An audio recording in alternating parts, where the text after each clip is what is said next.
facts are the facts. Hi, Dean Jenkins with FollowMeTrades.com, and this is the market update for the week coming up of May 14th, 2018.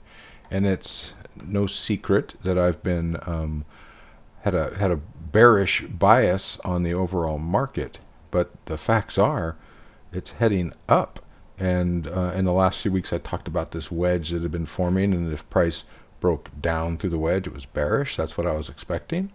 But it broke up. It's definitively above the 200 moving average. It found support there. It moved above the Ichimoku cloud and broke bullishly out of this wedge. So those are the facts, and I trade the reality of the market, and the reality is it's heading up.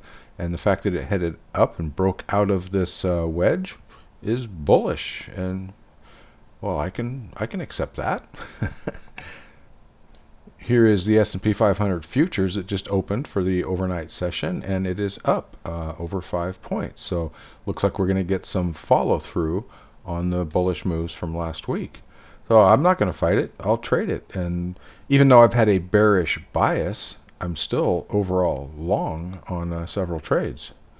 So just a quick snapshot of the open trades. I've got 6 open long trades, 1 short trade in the stock and options pick service.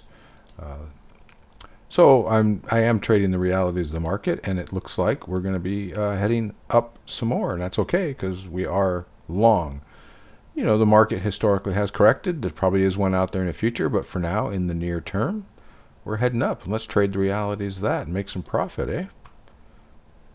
So will it go on to new highs? Hard to say.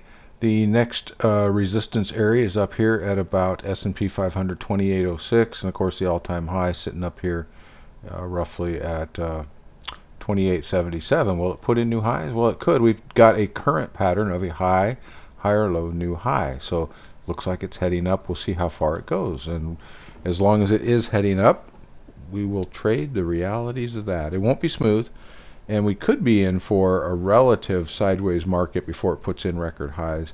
But again, the overall bias, the overall trend currently is up. No problem. We'll trade it. Moving on to gold. Gold is starting to show some signs of potentially breaking through, even though the rest of the market is up. And there's a historic reverse correlation. Gold has broken above the 200, is looking to find some support now and head up. So gold is potentially bullish as well. Not dramatically so yet. It's pretty early. But the big trend in gold, of course, high, higher lows, high, higher lows. So we should be looking for some highs in gold and maybe a breakout later. We'll continue to monitor that and give updates. This is the crude oil futures contract. It is decidedly bullish. We had established a target zone of 71 to 80, and it is marching like a soldier right up towards that, and I fully expect this target to be met. Don't be surprised if this thing's moving with higher highs, higher lows, higher highs, higher lows. It has been for months. Don't be surprised we get a pullback even below 70 before continuing on up into the target zone. So to recap, the indexes, and the S&P 500 is a good representative index. All of them are up and bullish and breaking out. So let's trade it.